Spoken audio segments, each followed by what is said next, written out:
फिलिस्तीन के आतंकी संगठन हमास ने 7 अक्टूबर को इजराइल पर हमला बोला।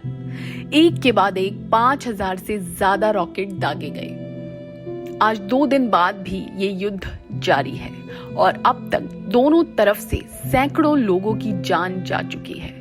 ये युद्ध कब और कैसे रुकेगा कुछ नहीं कहा जा सकता, लेकिन इस बीच कई सवाल जरूर उठ रहे हैं जिनके जवाब हम में से शायद ज्यादातर लोगों को पता ना हो। ऐसे में इनका जवाब जानना जरूरी हो जाता है और ऐसा ही एक सवाल ये है कि ये गाजा पट्टी है क्या, जिसकी वजह से ये युद्ध इस पड़ाव पर पहुंच गया है। तो इस वीडियो में जानिए कि गाजा पट्टी क्या है। गाजा पट्टी मिस्र, इजराइल और भूमध्य सागर के बीच स्थित एक छोटा सा एरिया है।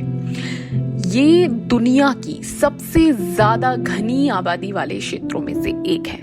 घनी आबादी यानी कि कम क्षेत्र में जब ज्यादा लोग होते हैं तो उसे घनी आबादी वाला क्षेत्र कहते हैं।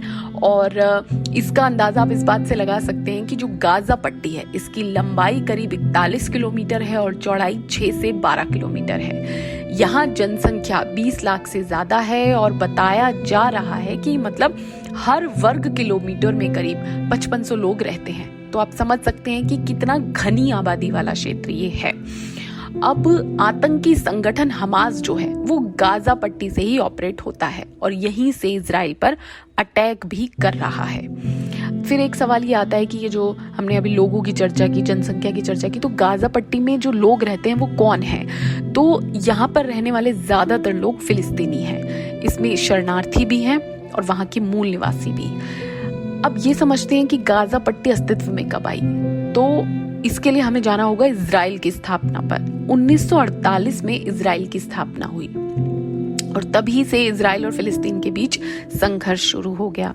दोनों में जो ये संघर्ष लगातार चलता रहा तो उसी बीच कुछ लोग जाकर गाजा पट्टी में बस गए। अब गाजा पट्टी को लेकर जो संघर्ष है इजराइल और फिलिस्तीन का वो दशकों से चला आ रहा है, लेकिन 2007 से यहाँ पर उग्रवादी समूह जो है हमास यही शासन कर रहा है। और जो हमास है वो इजराइल के साथ किसी भी शांति प्रक्रिया या समझौते को नहीं मानता है और इजराइल को खत्म करना चाहता है, ये रिपोर्ट्स बता रही हैं। और हमास अक्सर इजराइल पर आतंकवादी हमले करता रहता है। इसीलिए जब शनिवार 7 अक्टूबर को कुछ हमले हुए तो लोगों को लगा, ज्यादातर एक्सपर्ट्स को भी लगा कि ये नॉर्मली जो आम तौर पर हमले होते रहते हैं वैसा ही हमला है। लेकिन अब जो आंकड़े, जो रिसर्च और जो एक्सपर्ट्स के वर्जन आ रहे हैं उनसे ये पता चल रहा है कि जो 7 अक्टूबर को हमला हुआ है ये अब तक का सबसे भीषण हमला है। तो इजराइल और फिलिस्तीन के बीच चल रहा ये संघर्ष, उम्मीद करते हैं कि जल्दी रुकेगा। कोई शांति समझौता इस युद्ध को खत्म करने में कारगर भूमिका निभाएगा।